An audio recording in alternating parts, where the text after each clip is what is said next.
ഹാഷിറായി എനിക്ക് വേറൊരു പേരും കൂടെ ഉണ്ട്, ബ്രേക്കപ്പ് രാജ്. അല്ലെങ്കിൽ ഈ വീട്ടിന്റെ അടുത്തുള്ള പെണ്ണുങ്ങളെ നോക്കലും പറഞ്ഞാ കേക്കാത്ത. ഒന്നില്ലെങ്കിൽ ഞാൻ പറയുന്ന കേട്ട് നിനക്ക് സമാധാനമായിട്ട് ജീവിക്കാം, ഇല്ലെങ്കിൽ നീ എന്നെ കളഞ്ഞിട്ട് പോ. ഒരാഴ്ചത്തെ പ്രണയത്തിന് 8 വർഷത്തെ കെയറിങ് കൊടുത്തതുകൊണ്ട് മിന്നു എന്നെ വിട്ടങ്ങ് പോയി. പലയിടത്താത്ത് നീ എല്ലാം പറഞ്ഞാൽ ഒറ്റ പറയുന്ന എന്തിന്? നീ എന്റെ അടുത്ത് പറയുന്ന എന്തിന്? എങ്ങനെയാ നിന്റെ തലയെ കൂടെ കേറിയാന്തോ? ഞാൻ കേറിയല്ലോ, നീ എല്ലാം വലിച്ചു കയറ്റിയ. നിന്നെ സ്നേഹിക്കാൻ ഞാനോ വേറെ ആര് വരുമെന്ന് നിന്റെ ഈ മോങ്ങ് നീ.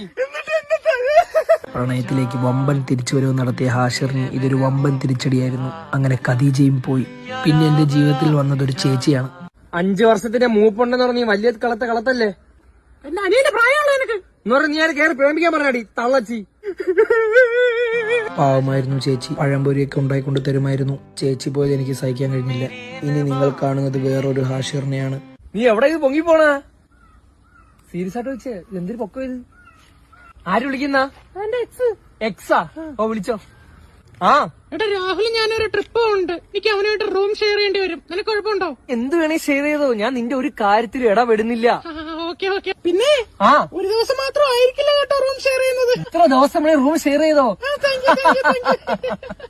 റിലേഷൻഷിപ്പ് നിലനിൽക്കണമെങ്കിൽ നിങ്ങൾ അഭിപ്രായം എഴുതാതിരിക്കൂ, എസ്തറ്റിക് ഹാഷിറാവൂ. മറ്റൊരു ഭാഷയിൽ പറഞ്ഞാൽ മെഗാവാണം. Subscribe, please.